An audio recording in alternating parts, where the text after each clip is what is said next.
गरीब की बारिश। शहर की कच्ची बस्ती में एक गरीब मजदूर कालू रहा करता था। कालू के घर में उसकी पत्नी जानकी थी। जानकी लोगों के घरों में झाड़ू पोछा करके कुछ पैसे कमा लेती थी और वहीं कालू किसी तरह मेहनत मजदूरी करके 2 वक्त की रोटी का जुगाड़ कर लेता था। कुछ दिनों से हो रही बारिश के कारण कालू की मजदूरी बंद हो गई थी। अरे जानकी, इस बार तो बरसात ने हद ही कर दी, रुकने का नाम ही नहीं ले रही।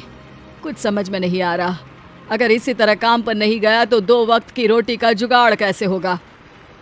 अरे तुम चिंता क्यों करते हो, बारिश का क्या है, 1 आध दिन में रुक जाएगी और उसके बाद में फिर से काम शुरू हो जाएगा।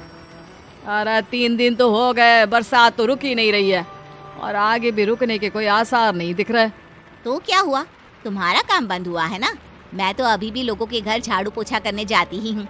मेरे पगार से कुछ दिन तो निकल ही जाएंगे। अरे घर का खर्चा तो हम किसी तरह चला लेंगे जानकी, लेकिन ये जो छत टपक रही है इसका क्या करेंगे। ये बात तो आपकी सही है। हमारी झोपड़ी अब काफी पुरानी हो चुकी है और इसके छप्पर में भी कई सारे छेद हो गए हैं। रात भर पानी टपकता रहता है। अरे मैं भी इसी बात से बहुत परेशान रहता हूँ। कहीं किसी दिन ज्यादा बारिश आ गई तो हमारी झोपड़ी टूटकर बिखर ना जाए। राम राम राम, ऐसी अशुभ बातें क्यों करते हो। अरे ऐसा कुछ नहीं होने वाला। ये झोपड़ी ही तो हमारा सब कुछ है। अगर यही नहीं रही तो हम जाएंगे कहाँ। ठीक है जानकी, जब तुम्हारी पगार मिल जाएगी तो कुछ पैसे बचाकर झोपड़ी के छप्पर की मरम्मत करवा लेंगे। शायद हमारी परेशानी कुछ कम हो जाए। ठीक है जी, अब ना ज्यादा परेशान मत हो। ये लो, खाना खा लो और सो जाओ। सुबह मुझे भी जल्दी काम पर जाना है। जानकी और कालू अपनी झोपड़ी में सो गए। रात को अचानक से बहुत तेज बारिश शुरू हो गई। धीरे धीरे बारिश का पानी कालू की बस्ती में भरने लगा। पानी भरते भरते झोपड़ी के बाहर तक पहुंच गया था। सुबह के वक्त जब कालू और जानकी सोकर उठे, हे भगवान, ये क्या हो गया। बारिश का पानी तो हमारे घरों तक पहुंच चुका है। अब मैं काम पर कैसे जाऊंगी। रहने दो जानकी, तुम आज काम पर मत जाओ। ऐसे पानी से निकल कर जाओगी और बीमार पड़ गई तो लेने के देने पड़ जाएंगे। लेकिन अगर नहीं गई तो मालकिन लोग नाराज हो जाएंगे। आप जानते हैं ना, बड़ी मुश्किल से 1 दिन की छुट्टी भी नहीं देती है। अरे लेकिन जानकी, झोपड़ी के बाहर तो पूरी बस्ती में पानी भरा है, तुम जाओगी कैसे। जानकी जैसे तैसे करके काम पर चली जाती है, लेकिन अगले दिन फिर से बहुत ज्यादा बारिश होती है और बस्ती में ज्यादा पानी भर जाता है। आज तो मैं तुम्हें किसी भी तरह काम पर नहीं जाने दूंगा। अरे अगर तुम्हें कुछ हो गया तो क्या होगा। ठीक है, तुम ठीक ही कहते हो, आज नहीं जाती। अगर मालकिन नाराज हो गई तो मना लूंगी किसी तरह। अरे मनाने वाली क्या बात है, जब तुम बताओगी कि हमारी झोपड़ी में पानी भर गया है तो वो खुद ही समझ जाएंगे ना। अगले 2 दिन तक तेज बारिश होने की वजह से जानकी, कालू और आसपास की बस्ती में रहने वाले सभी लोगों के घरों में पानी भर जाता है, जिसकी वजह से जानकी काम पर नहीं जा पाती। और 3 दिन के बाद जैसे ही जानकी काम पर पहुंचती है, कहाँ थी तुम? पिछले 3 दिनों से काम पर क्यों नहीं आई? मेम साहब क्या बताऊं, इतनी ज्यादा बारिश हो रही थी, हमारी पूरी बस्ती में पानी भर गया है और उससे भी ज्यादा तो मेरी झोपड़ी के अंदर पानी भर गया। आप ही बताइए कैसे आती मैं।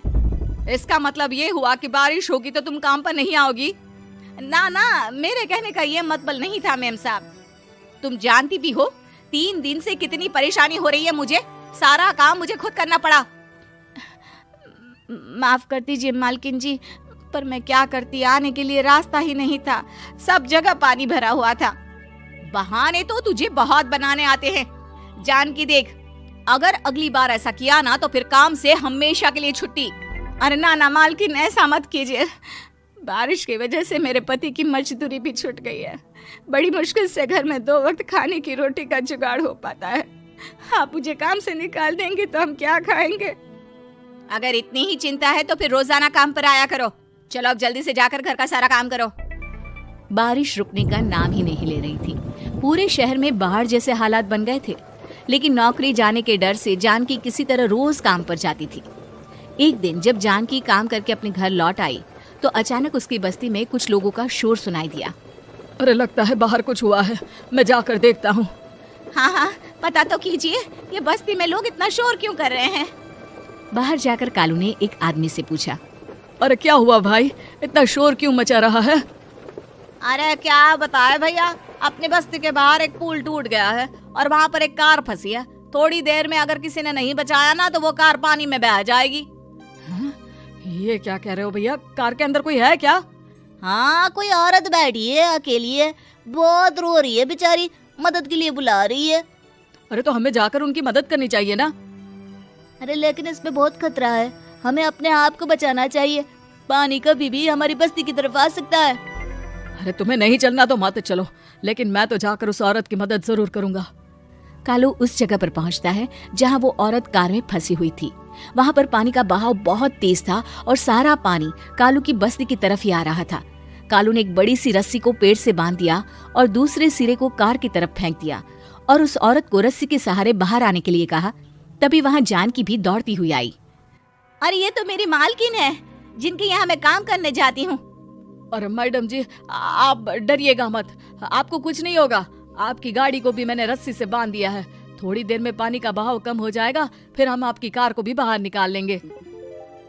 क्या तुम जानकी के पति हो? हाँ हाँ, जानकी मेरी ही पत्नी है, आपके यहाँ काम करती है ना। लेकिन मेम साहब, आप यहाँ पानी में कैसे फंस गई? अब क्या बताऊं, मैं अपनी सहेलियों के साथ पिकनिक पर गई थी, वहीं से लौट रही थी। अचानक पानी का बहाव तेज हो गया और मेरी गाड़ी फंस गई। अरे कोई बात नहीं मालकिन, अब ना आप बिल्कुल सुरक्षित हैं। मैं तो बहुत बुरी तरह डर गई थी। कब से मदद के लिए चिल्ला रही थी, लेकिन कोई मेरी मदद के लिए नहीं आया। भला हो तुम्हारा पति का जिसने मेरी जान बचा ली। लेकिन जानकी, मैंने तुम्हारे साथ बहुत गलत व्यवहार किया। इतने खराब मौसम और बाढ़ में भी तुम्हें काम पर आने के लिए कहा, नौकरी से निकालने की धमकी भी दी, और तुमने मेरी जान बचाई। मुझे माफ कर दो। अरे कोई बात नहीं मालकिन, आपकी जान बचाना तो हमारा धर्म था। देखो जानकी, तुम्हारी झोपड़ी में जो भी नुकसान हुआ है उसके लिए मैं तुम्हें पैसे दूंगी। आज तुम्हारे पति ने मेरी जान बचाई है और आज के बाद मैं तुम्हें कभी भी नौकरी से निकालने की धमकी नहीं दूंगी।